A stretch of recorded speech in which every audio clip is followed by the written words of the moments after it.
कथा प्रारंभ। बृहस्पति जी बोले, हे ब्रह्मा, आप अत्यंत बुद्धिमान, सर्व शास्त्रों और चारों वेदों को जानने वाले में श्रेष्ठ हो। प्रभु, कृपा कर मेरा वचन सुनो।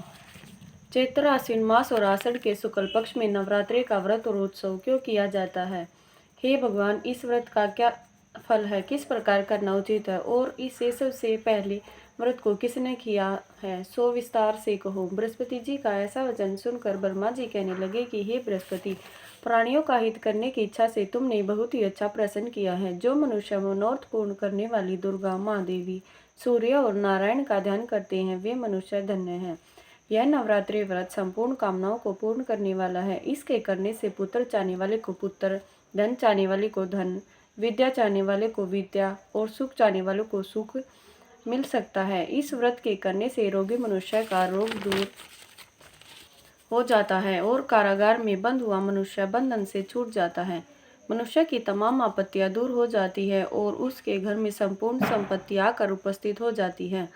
बंधुव और काकबंधुव के इस व्रत के करने से पुत्र पैदा हो जाता है। समस्त पापों को दूर करने वाले इस व्रत के करने से ऐसा कौन सा मनोरथ है जो सिद्ध नहीं हो सकता? जो प्राणी सैलभ है, मनुष्य की देह को पाकर वे नवरात्रि का व्रत नहीं करती है, वह माता पिता से हीन हो जाता है, अर्थात उसके माता पिता मर जाते हैं और उनके अनेक दुखों को भोगता है। उसके शरीर में कुष्ठ हो जाता है और अंगहीन हो जाता है। उसके संतान उत्पत्ति नहीं होती है। इस प्रकार वह मूर्ख अनेक दुख भोगता है। इस व्रत को न करने वाला निर्दयी मनुष्य धन और धान्य से रहित होकर भूख और प्यास के मारे पृथ्वी पर घूमता फिरता है। वह गूंगा हो जाता है। जो सधवा स्त्री भूल से इस व्रत को नहीं करती है, वह पतिहीन होकर नाना दुखों को भोगती है। यदि व्रत करने वाला मनुष्य सारे दिन का उपवास न कर सके तो एक समय फलाहार करे और इस दिन बंधुओं के सहित नवरात्रि व्रत की कथा श्रवण करे। हे बृहस्पति, जिसने पहले इस महाव्रत को किया उसका पवित्र इतिहास मैं तुम्हें सुनाता हूँ, तुम सावधान होकर सुनो। इस प्रकार ब्रह्मा जी का वचन सुनकर बृहस्पति जी बोले, हे ब्रह्मा, मनुष्य का कल्याण करने वाले इस व्रत के इतिहास को मेरे लिए कहो। मैं सावधान होकर सुन रहा हूँ। आपकी शरण आए हुए मुझ पर कृपा करो। ब्रह्मा जी बोले, पीठत नाम के मनोहर नगर में अनाथ नाम का एक ब्राह्मण रहता था। वह भगवती दुर्गा का भक्त था। उसके संपूर्ण सद्गुणों से युक्त मानो ब्रह्मा की सबसे पहली रचना हो ऐसी यथार्थ गुण वाली सुमति नाम की एक अत्यंत सुंदर पुत्री पैदा हुई।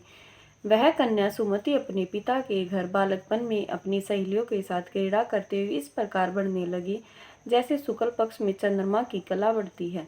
उसके पिता प्रतिदिन जब दुर्गा जी की पूजा और होम किया करते थे, उस समय वह भी नियम रूप से वहां उपस्थित होती थी।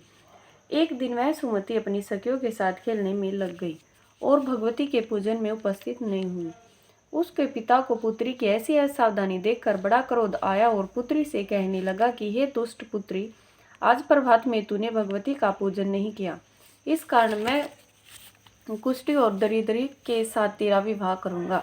इस प्रकार कुपित पिता का वचन सुनकर सुमति को बड़ा दुख हुआ और पिता से कहने लगी कि हे पिताजी, मैं आपकी कन्या हूँ, मैं सब तरह से आपके अधीन हूँ। जैसी आपकी इच्छा हो मेरा विवाह कर सकते हो। होगा वही जो मेरे भाग्य में लिखा है। मेरा तो इस पर पूर्ण विश्वास है। मनुष्य जाने कितने मनोरथों का चिंतन करता है, परंतु होता वही है जो भाग्य में विधाता ने लिखा है। जो जैसा कर्म करता है उसको फल भी उसी के अनुसार मिलता है, क्योंकि कर्म करना मनुष्य के अधीन है पर फल देव के अधीन है। जैसे अग्नि में पड़े हुए तृणादि उसको अधिक प्रदीप्त कर देते हैं, उसी प्रकार अपनी कन्या के ऐसे निर्भयता से कहे हुए वचन सुनकर उस ब्राह्मण को अधिक क्रोध आया। तब उसने अपनी कन्या का विवाह कुष्ठी के साथ कर दिया और अत्यंत क्रोध होकर पुत्री से कहने लगा कि जाओ जाओ, जल्दी जाओ, अपने कर्म का फल भोगो। देखे भला भाग्य के भरोसे रहकर क्या करती है। इस प्रकार से कहे हुए पिता के कटु वचनों को सुनकर सुमति मन में विचार करने लगी कि अहो मेरा बड़ा दुर्भाग्य, जिससे मुझे ऐसा पति मिला। इस तरह अपने दुख का विचार करते हुए वह सुमति अपने पति के साथ वन में चली गई और भयावनी कुशायुक्त उस स्थान पर उन्होंने रात बड़े कष्ट से व्यतीत की। उस गरीब बालिका की ऐसी दशा देखकर भगवती दुर्गा पूर्व जन्म के पुण्य के प्रभाव से प्रकट होकर सुमति से कहने लगी, हे दीन ब्राह्मणी, मैं तुम पर प्रसन्न हूँ। तुम जो चाहो वरदान मांग सकती हो। मैं प्रसन्न होने पर मनवांछित फल को देने वाली हूँ। इस प्रकार भगवती दुर्गा का वचन सुनकर ब्राह्मणी कहने लगी कि आप कौन हैं जो मुझ पर प्रसन्न हो। यह सब मेरे लिए कहो, मैं अपनी कृपा दृष्टि से मुझ दीन दासी को कृतार्थ करूं। ऐसा ब्राह्मणी का वचन सुनकर देवी कहने लगी कि हे, मैं आदि शक्ति हूँ और मैं ही ब्रह्मा विद्या सरस्वती हूँ। मैं प्रसन्न होने पर प्राणियों को के दुख दूर कर उनको सुख प्रदान करती हूँ। हे ब्राह्मणी, मैं तुझ पर तेरे पूर्व जन्म के पुण्य के प्रताप से प्रसन्न हूँ। तुम्हारे पूर्व जन्मों का वृतांत सुनाती हूँ, सुनो। तुम पूर्व जन्म में निषाद भील की स्त्री थी और अति पतिव्रता थी। एक दिन तेरे पति निषाद ने चोरी की और चोरी करने के कारण तुम दोनों को सिपाहियों ने पकड़ लिया और ले जाकर जेल खाने में बंद कर दिया। उन लोगों ने तेरे और तेरे पति को भोजन भी नहीं दिया। इस प्रकार नवरात्रि के दिनों में तुमने न तो कुछ खाया और न ही जल पिया, इसलिए 9 दिनों तक नवरात्रि का व्रत हो गया। हे ब्राह्मणी, उन दिनों में जो व्रत हुआ उस व्रत के प्रभाव से प्रसन्न होकर मैं तुम्हें मनवांछित वस्तु दे रही हूँ। तुम्हारी जो इच्छा हो सो मांगो। इस प्रकार दुर्गा जी के कहे हुए वचनों को सुनकर ब्राह्मणी बोली, अगर आप मुझ पर प्रसन्न हो तो हे दुर्गा माँ, मैं आपको प्रणाम करती हूँ। कृपा कर मेरे पति के कोढ़ को दूर करो। देवी कहने लगी कि उन दिनों में जो तुमने व्रत किया था उस व्रत के एक दिन का पुण्य अपने पति का कोढ़ दूर करने के लिए मुझे अर्पण करो। मेरे प्रभाव से तेरा पति कोढ़ से रहित और सोने के समान शरीर वाला हो जाएगा। ब्रह्मा जी बोले कि इस प्रकार देवी के वचन सुनकर वह ब्राह्मणी बहुत प्रसन्न हुई और पति को निरोग करने की इच्छा से ठीक है ऐसे बोली। तब उसके पति का शरीर भगवती दुर्गा की कृपा से कुष्ठ रहित होकर अति कांति युक्त हो गया। जिसकी कांति के सामने चंद्रमा की कांति विषीर्ण हो जाती है, वह ब्राह्मणी पति की मनोहर देह को देखकर देवी को अति पराक्रम वाला समझकर स्तुति करने लगी। हे दुर्गा, आप दुर्गत को दूर करने वाली हो, रोगी मनुष्य को निरोग करने वाली हो, प्रसन्न होने पर मनवांछित वस्तु देने वाली हो, वह दुष्ट मनुष्य का नाश करने वाली हो। आप ही सारे जगत की माता और पिता हो। हे अम्बे, मुझ अपराध रहित अबला को मेरे पिता ने कुष्ठी मनुष्य के साथ विवाह कर मुझे घर से निकाल दिया। उनके द्वारा निकाली हुई मैं पृथ्वी पर घूम रही हूँ। आपने मेरा इस आपत्ति रूपी समुद्र से उद्धार किया है। हे देवी माँ, मैं आपको प्रणाम करती हूँ, मुझ दिन की रक्षा करें। ब्रह्मा जी बोले कि हे बृहस्पति, इस प्रकार उस सुमति ने मन से देवी की बहुत स्तुति की। उसकी की हुई स्तुति सुनकर देवी को बहुत संतोष हुआ और वह ब्राह्मणी से बोली, हे ब्राह्मणी, तेरे उदय नाम का अति बुद्धिमान, धनवान और कीर्तिवान जितेंद्रिय पुत्र शीघ्र ही होगा।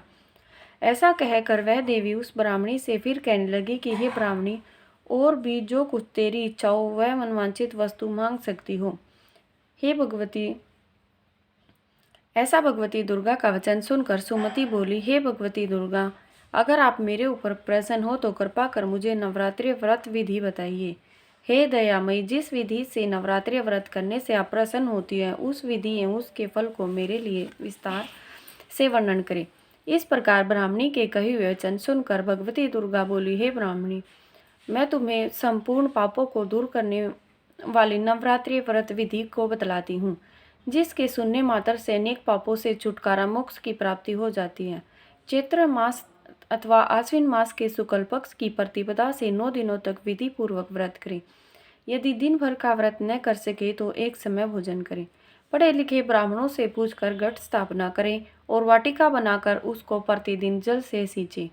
महाकाली, महालक्ष्मी और महासरस्वती इनकी मूर्तियां बनाकर उनकी नित्य विधि सहित पूजा करें और पुष्पों से विधि पूर्वक अर्घ्य दें। बिजोरों के फलों से अर्घ्य देने से रूप की प्राप्ति होती है। जय फल से कीर्ति और दाक से कार्य की सिद्धि होती है। आंवले से सुख व केले से भूषण की प्राप्ति होती है। इस प्रकार फलों से अर्घ्य देकर यथा विधि हवन करें। खांड, घी, गेहूँ, शहद, खीर, जौ, तिल, भीम, नारियल, दाक और कदम इनसे हवन करें। गेहूँ से हवन करने से लक्ष्मी की प्राप्ति होती है। खीर से मोक्ष, चंपा के पुष्पों से धन व पत्तों से तेज और सुख की प्राप्ति होती है। आंवले से कीर्ति व केले से पुत्र और कमल से राज सम्मान और दाखों से सुख संपत्ति की प्राप्ति होती है। खांड, घी, नारियल, शहद, जौ और तिल इनसे फलों तथा फलों से होम करने से मनवांछित वस्तु की प्राप्ति होती है। व्रत करने वाला मनुष्य इस विधान से होम कर आचार्य को अत्यंत नम्रता के साथ प्रणाम करे और यज्ञ की सिद्धि के लिए उसे दक्षिणा दे। इस महाव्रत को पहले बताई हुई विधि के अनुसार जो कोई करता है उसके सब मनोरथ सिद्ध हो जाती हैं। इसमें तनिक भी संशय नहीं है कि इन 9 दिनों में जो कुछ दान आदि दिया जाता है उसका करोड़ों गुना फल मिलता है। हे ब्राह्मणी, इस संपूर्ण कामनाओं को पूर्ण करने वाले उत्तम व्रत को तीर्थ, मंदिर अथवा घर में विधि के अनुसार कर। ब्रह्मा जी बोले, हे बृहस्पति, इस प्रकार ब्राह्मणी को व्रत की विधि और फल बताकर भगवती दुर्गा अंतर्धानीय हो गई। जो पुरुष या स्त्री इस व्रत को भक्ति पूर्वक करता है वह इस लोक में सुख पाकर अंत में दुर्लभ मोक्ष को प्राप्त होता है। हे बृहस्पति, इस दुर्लभ व्रत का मान्यता मैंने तुम्हारे लिए बतलाया है। ब्रह्मा जी के ऐसे वचन सुनकर बृहस्पति जी का आनंद के कारण रोमांचित हो गए और ब्रह्मा जी से कहने लगे कि हे ब्रह्मा, आपने मुझ पर अति कृपा की, जो अमृत के समान इस नवरात्रि व्रत का महात्म्य सुनाया। हे प्रभु, आपके बिना और कौन इस महात्म्य को सुना सकता है।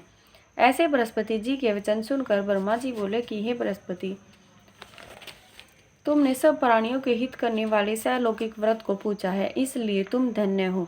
यह भगवती शक्ति संपूर्ण लोकों का पालन करती है। इस महादेवी के प्रभाव को कौन जान सकता है। दुर्गा माता तेरी सदा ही जय। जय दुर्गा।